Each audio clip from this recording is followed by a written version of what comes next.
சட்டப்பேரவையில் திராவிட model budget தாக்கல் நிகழ்வை அதிமுக சட்டமன்ற உறுப்பினர்கள் புறக்கணித்தனர். 2025-26 ஆண்டிற்கான வெற்று விளம்பர நிதிநிலை அறிக்கையை திறனற்ற ஸ்டாலின் அரசின் நிதியமைச்சர் தாக்கல் செய்தார். நடுநிலையோடு செயல்பட வேண்டிய சட்டப்பேரவை தலைவர் ஒருதலைபட்சமாக செயல்படுவதாகவும், டாஸ்மாக் மூலம் 1000 கோடி ரூபாய் அளவிற்கு ஊழல் நடைபெற்று இருப்பதாக அமலாக்கத்துறை வெளியிட்டுள்ள அறிவிப்பிற்கு தார்மீக பொறுப்பேற்று திமுக அரசு பதவி விலக வேண்டும் என வலியுறுத்தி அதிமுக உறுப்பினர்கள் சட்டமன்றத்திலிருந்து வெளிநடப்பு செய்தனர். எதிர்க்கட்சி என்ற அந்தஸ்தில் இருப்பவர்களை மதிக்காமல் மற்றும் ஊழல் குற்றச்சாட்டுகளுக்கு பதிலளிக்காமல் ஸ்டாலின் மற்றும் திமுக சட்டமன்ற உறுப்பினர்கள் அலட்சியமாக செயல்பட்டதை கண்டு பொதுமக்கள் அதிருப்தி தெரிவித்துள்ளனர்.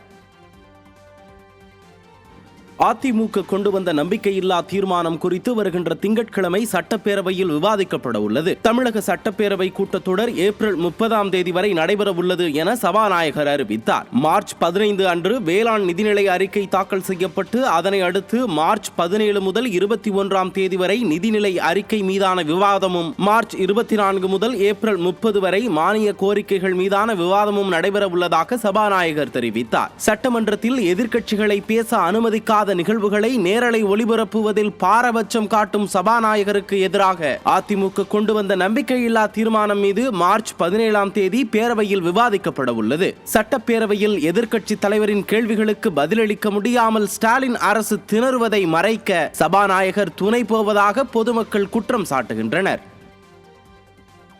ஸ்டாலின் அரசின் பட்ஜெட் ஏமாற்றம் அளிப்பதாக திருப்பூர் ஏற்றுமதி மற்றும் உற்பத்தியாளர்கள் வேதனை தெரிவிக்கின்றனர். விடியா அரசின் பட்ஜெட்டில் பின்னலாடை துறை மற்றும் சிறு குறு நடுத்தர நிறுவனங்களை பாதுகாக்கும் அம்சங்கள் எதுவும் இல்லை என தொழில் முனைவோர்கள் அதிருப்தி தெரிவிக்கின்றனர். பருத்தி விளைச்சலை ஊக்கப்படுத்த எவ்வித அறிவிப்புகளும், பின்னலாடை துறைக்கு என எவ்வித சலுகையும் இல்லாமல் ஸ்டாலின் அரசு தாக்கல் செய்துள்ள இந்த பட்ஜெட் ஏமாற்றம் அளிப்பதாக ஏற்றுமதி மற்றும் உற்பத்தியாளர்கள் குற்றம் சாட்டுகின்றனர். பின்னலாடை துறையை கைப்பற்ற பல மாநிலங்கள் முனைப்பு காட்டி வரும் நிலையில் ஸ்டாலின் அரசின் இத்தகைய நடவடிக்கையால் தமிழகத்தில் பல்லாயிரக்கணக்கான தொழிலாளர்களின் வாழ்வாதாரம் பாதிக்கும் அபாயம் உள்ளதாக வேதனை தெரிவித்துள்ளனர். வெற்று விளம்பரங்களால் மக்கள் பசி தீராது என எதிர்க்கட்சி தலைவர் சொல்வது போல் இந்த பட்ஜெட்டால் தங்களுக்கு ஏமாற்றமே என தமிழக மக்கள் வேதனை தெரிவிக்கின்றனர். ஒரு மாநிலத்தில் மக்கள் பொருளாதாரத்திலும் மாநிலத்தில் வேலை வாய்ப்பு அதிகமாக வழங்குது அப்படின்னா இந்த சிறு குறு நடுத்தர தொழில், அந்த தொழில்துறையை சேர்ந்த அவங்களுக்கு தகுந்த மாதிரி இந்த பட்ஜெட்ல நல்ல சலுகைகள் கொடுத்திருந்தாங்கன்னா கண்டிப்பா பாதுகாக்கப்படும். ஆனா அப்படி இல்லைங்கிறது பெரும் ஏமாற்றம். இப்ப சிறு குறு நடுத்தரத்துடைய வாழ்வாதாரம் கேள்விக்குறியா இருக்கு.